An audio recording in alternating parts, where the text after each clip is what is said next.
सरकारी विभागों की अनदेखी की एक और तस्वीर आपको दिखाते हैं। एक और जहां सरकार शिक्षा पर करोड़ों रुपए खर्च कराती है, सरकारी स्कूलों में बेहतर शिक्षा के साथ सुविधा देने के दावे करती है, कई योजनाएं चलाती है, वहीं हकीकत कुछ और ही बयां करती है।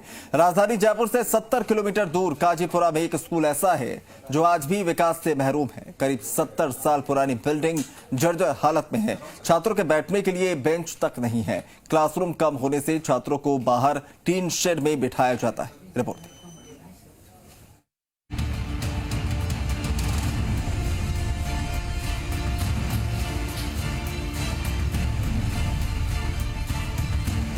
इसे माँ बाप की मजबूरी कहें या बच्चों की पढ़ाई को जरूरी कहें, जिससे मजबूर होकर घर वाले इस जर्जर हो चुकी बिल्डिंग में इन्हें पढ़ने भेजते हैं।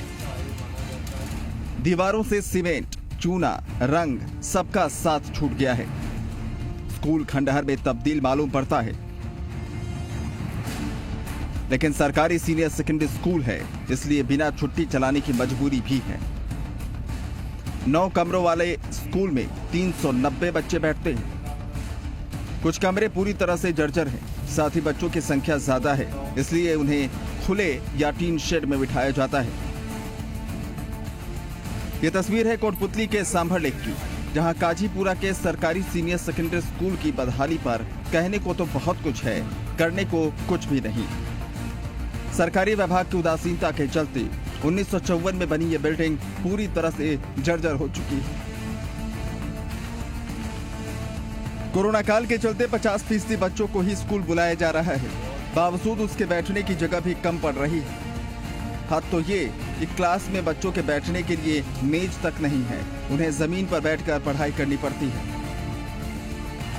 टोटल 390 बच्चे कक्षा 6 से 12 बैठते हैं और प्राइमरी सेक्शन हमारा अलग चलता है।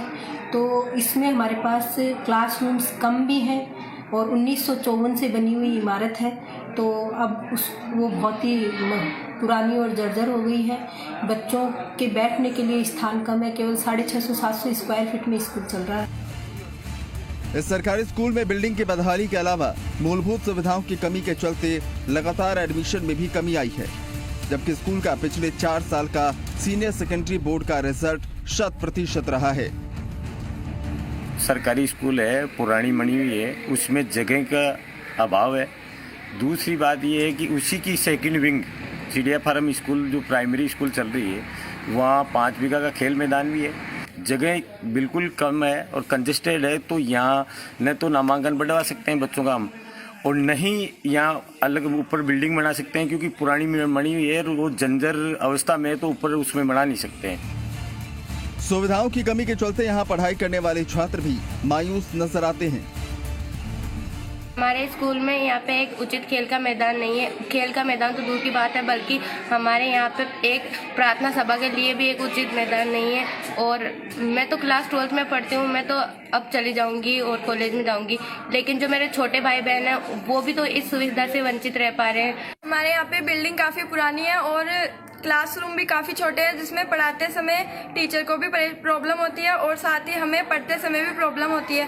साथ ही हमारे यहाँ पे स्कूल में 350 के समथिंग छात्राएं पढ़ती है, परंतु यहाँ पे हमारे सिर्फ 2 ही शौचालय हैं, जिनमें जाने के लिए हमें 15-20 मिनट खड़ा रहना। मुझे एग्रीकल्चर में रुचि थी, मैं साइंटिस्ट बनना चाहती थी। इस विद्यालय में ये विषय न होने के कारण मुझे आर्ट्स लेना पड़ा और इस विद्यालय में छोटे रूम है और हम लोगों को बाहर बैठना पड़ता है। सरकार शिक्षा के लिए करोड़ों रुपए खर्च करती है ताकि बच्चों को बेहतर शिक्षा मिल सके, लेकिन जमीनी हकीकत को बयां करने के लिए इस सरकारी स्कूल की तस्वीर ही काफी है। मूलभूत सुविधाओं से महरूम स्कूल में आने वाले बच्चे मौत के साए में शिक्षा लेने को मजबूर हैं। अमित यादव, जी मीडिया, सांभर लेक, जयपुर।